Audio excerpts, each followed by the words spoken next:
Two things, without which you will be a victim of the world. Number one, you need conviction. You need conviction. You have to have some non-negotiables. You have to have some hills you die on.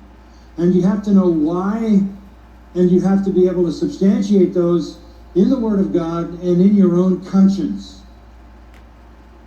Without convictions, you are a cork in the surf. You'll end up wherever they take you. You need convictions. And what a blessing to have been, for most of them, brought up in the influences of Grace Community Church, where they have those convictions from those who surround them here, and from many of them, their own families. You have to have convictions. Your convictions are the immovable pillars of your character. They're the structure. Because what they're going to want to do in the university is crush those convictions.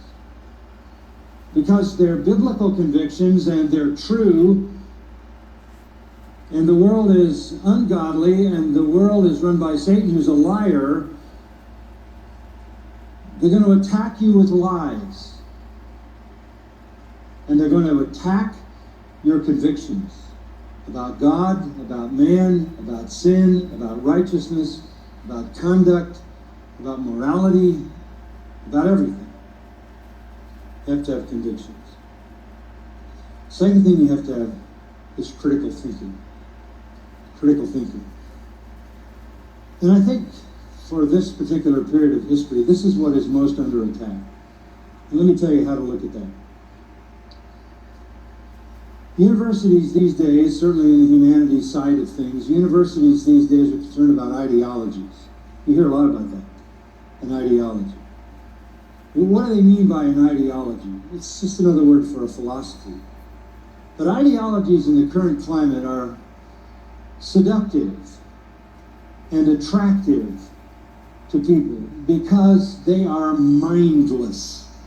They are mindless. Here's how an ideology works. What's wrong in America? White privilege. What's wrong in America? Systemic racism. What's wrong in America? Abuse of women. They want you to buy into the fact that everything that's wrong in America can be explained by an ideology. They don't want you to think critically about it. What's wrong in America? Some people have money and others don't. What's wrong in America? Corporations are getting rich and people are being abused. What's wrong in America? It can be reduced to an ideology, a simple, single idea. This is stupidity. And universities are really bent on teaching people to be stupid. This is infantile.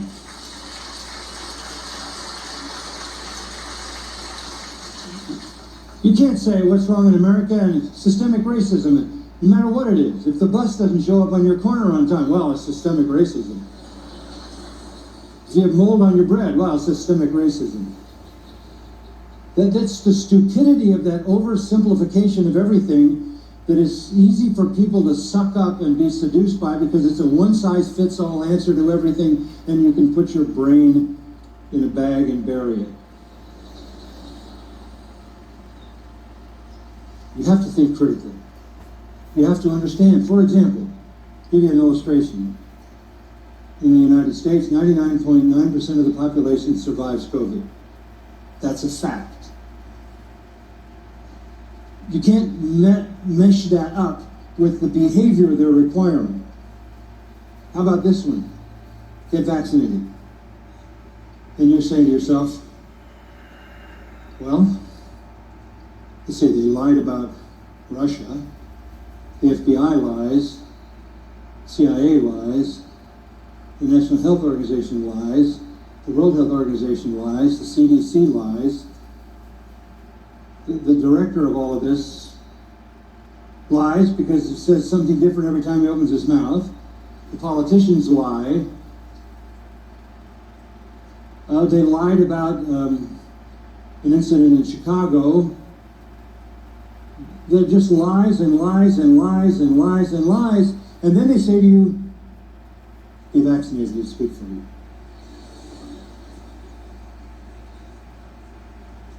I know why people aren't getting vaccinated.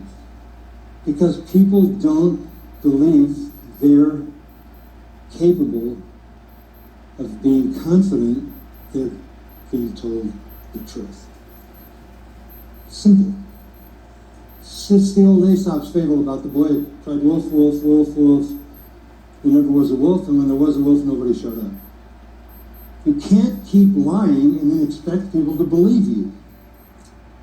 You have to think critically and thoughtfully and carefully. You have to realize, CDC reports death rate from the normal flu last year was 99% lower. Oh, really? What happened to the flu? Where did it go? It went into the COVID statistic. The chaos of deception and lies forces you, if you want to navigate the world in which you live, to think critically.